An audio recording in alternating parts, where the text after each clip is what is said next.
আসসালামু আলাইকুম, সবাই কেমন আছেন? আশা করি ভালো আছেন। আপনাদের ভালো থাকার সময়টাকে আরেকটু ভালো করতে অক্টোটেকের পক্ষ থেকে আমরা নিয়ে এসেছি Motorolla H60 স্টাইলিশ নামের একটা ফোন। ফোনটা স্টাইলিশ বলার ২টা কারণ আছে। একটা হচ্ছে এই ফোনটা দেখতে বেশ স্টাইলিশ, আরেকটা হচ্ছে এর মধ্যে স্যামসাংয়ের মতো বিল্ট ইন এস পেন দেওয়া হয়েছে। এই ফোনটার মধ্যে খুঁটিনাটি আর কী বিষয় আছে সব কিছু নিয়ে আলোচনা করতে অক্টোটেকের পক্ষ থেকে আমি প্রান্ত চলে এসেছি আপনাদের সামনে। চলুন ভিডিও শুরু করা যাক।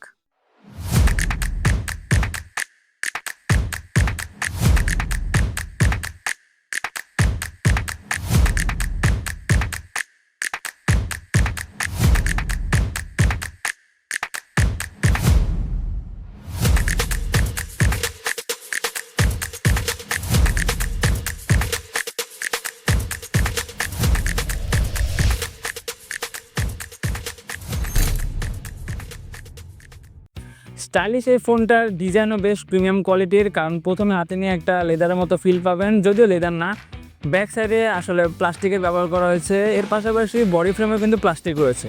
তবে ভালো খবর হচ্ছে এটা IP68 রেটিংয়ের একটা ফোন, যার কারণে ফোনটা water and dust resistance. Display কথা যদি বলি তাহলে ফোনটাতে পেয়ে যাচ্ছেন আপনারা 6.7 ইঞ্চির একটা বড়সড় ডিসপ্লে, যেটা একটা ওলেড ডিসপ্লে। এর পাশাপাশি আপনারা পেয়ে যাবেন 144 হার্টজের একটা রিফ্রেশ রেট। তবে 144 হার্টজটা কিন্তু গেম খেলার সময় শুধু পাওয়া যাবে, আইওবে নর্মাল বা টিপিক্যাল ইউজের সময় কিন্তু 120 হার্টজের একটা রিফ্রেশ রেট পাওয়া যাবে। এর সাথে যদি বলি তাহলে পিক ব্রাইটনেস আছে এটার মধ্যে 1200 নিটসের মতো, যেটা টিপিক্যাল ইউজের সময় বা একটু সানলাইটে ইনডোরে বেশ ভালো একটা আউটপুট আমরা পাচ্ছিলাম।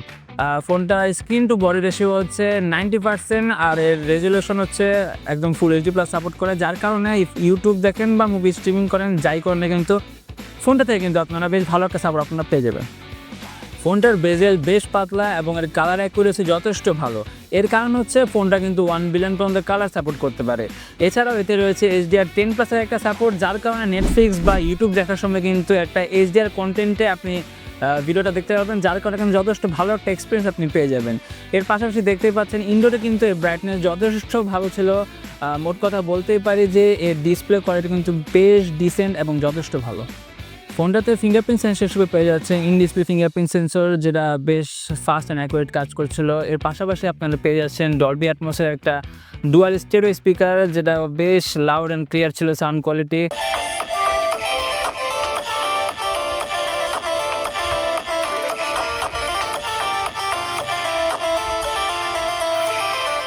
এখন যদি আমরা পারফরমেন্সের কথা আসি তাহলে বলতে হচ্ছে যে চিপসেট হিসেবে পেয়ে যাচ্ছেন স্ন্যাপড্রাগন 7S Gen 2, 4 ন্যানোমিটার একটা চিপসেট। Gen 2 সম্পর্কে আমরা কম বেশি সবাই জানি যে এটা বেশ কয়েক বছর আগের একটা চিপসেট। সো আমরা কম বেশি সবাই ধারণা করে নিতে পারি যে এটা একটা মিড লেভেলের গেমিং ফোন হতে চলেছে। ফোনটাতে আমরা PUBG মোবাইল রান করেছিলাম, সেক্ষেত্রে আমরা HD গ্রাফিক্স আর হাই এফপিএসে গেম প্লে করতে পারছিলাম, অর্থাৎ 40 থেকে 60 এফপিএসের মধ্যে পাওয়া যাচ্ছিল। ফ্রেম ড্রপ ইস্যু তেমন একটা লক্ষ্য করতে পারি না, ল্যাগ মাঝে মাঝে দিচ্ছিল। তবে কথা হচ্ছে 1 ঘন্টার মতো গেম খেললে কিন্তু ফোনটা থেকে বেশ ভালো একটা হিট ইস্যু লক্ষ্য করা যায়। এর পাশাপাশি আমরা নতুন একটা গেম যে বেরোচ্ছে ডেল্টা ফোর্স, সেটা রান করেছিলাম। সেক্ষেত্রে একদম এক্সট্রিম গ্রাফিক্সে আমরা খেলেছিলাম, ভালো একটা আউটপুট পাওয়া যাচ্ছিলো। তবে একদম বেস্ট আউটপুটের জন্য কিন্তু আপনারা যে মিডিয়াম লেভেলের গ্রাফিক্স আছে সেটা ট্রাই করতে পারেন। মোট কথা এর গেমিং এক্সপিরিয়েন্স বেশ ভালোই ছিল।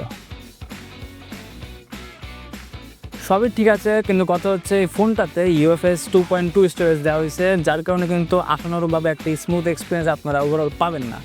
যদি একটা স্মুথ এক্সপিরিয়েন্স পেতে চান তাহলে 3.1-এর একটা স্টোরেজ দিলে আপনারা বেশ ভালো একটা সার্ভিস পেয়ে যেতেন।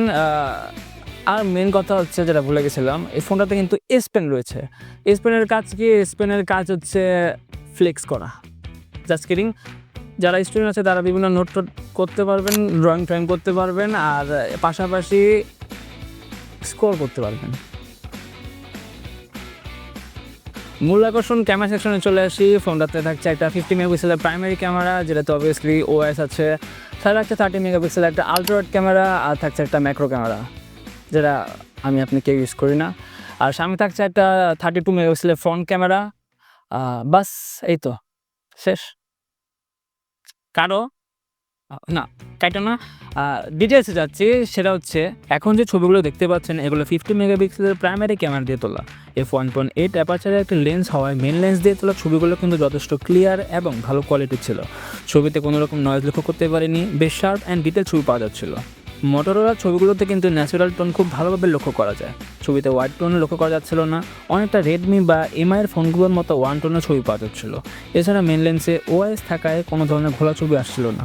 অপটিক্যাল ইমেজ স্টেবিলাইজেশন যেন এর পিকচার কোয়ালিটিকে আরও এক ধাপ উপরে নিয়ে গেছে।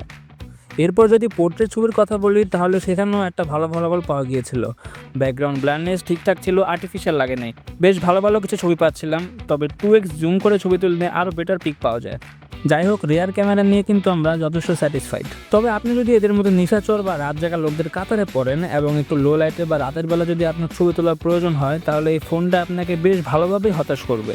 কারণ এই নাইট মোড দিয়ে তোলা ছবিগুলো একদম যাচ্ছিতে লেভেলের ছিল। খুব হতাশ হয়েছি নাইট মোডের ক্যামেরার পারফরমেন্স থেকে। এক কথা যদি বলি তাহলে নাইট মোডের ক্যামেরা আমার মতো আপনাদেরও আশা করি ভালো লাগবে না। আর এর সাথে থাকা 13 মেগাপিক্সেলের আলট্রাওয়াইড লেন্স দিয়ে খুব ডিসেন্ট ছবি পাওয়া যাচ্ছিলো। যদিও ছবিতে কিছুটা নয়েজ লক্ষ্য করা যাচ্ছিলো, বাট পিকচার কোয়ালিটি যথেষ্ট শার্প ছিল। ডাইনামিক রেঞ্জও ঠিকঠাকই বলা যায়। আর ফ্রন্টের 32 মেগাপিক্সেলের সেলফি ক্যামেরা দিয়ে একটু হোয়াইট টোনের ছবি পাওয়া যাচ্ছিলো। সেলফিগুলো বেশ স্মুথ ছিল, যেটা হয়তো অনেকেরই ভালো লাগবে। একসাথে 2-3 জন ছবি তুললে বেশ ভালোভাবে জায়গা করে নিতে পারছিল। f2.2 অ্যাপারচারের লেন্স দিয়ে তোলা ছবিগুলোর পিকচার কোয়ালিটি তাই যথেষ্ট ভালো ছিল। রেয়ার ক্যামেরা দিয়ে 4K 30fps আর 1080 পিক্সেলে 120fps ভিডিও করা যাচ্ছিল। রেয়ার ক্যামেরাতে ওআইএস থাকায় ভিডিও যথেষ্ট স্টেবল ছিল। একটা ভালো আউটপুট পাওয়ার জন্য 1080pতে 120fpsটা ট্রাই করতে পারেন। ফোনটার ব্যাটারিতে আপনারা পেয়ে যাচ্ছেন 5000 mAh, একটু বেশ বড়সড় ব্যাটারি, যেটা চার্জ করার জন্য বক্সের মধ্যে পেয়ে যাবেন 30 ওয়াটের একটা ফাস্ট চার্জার।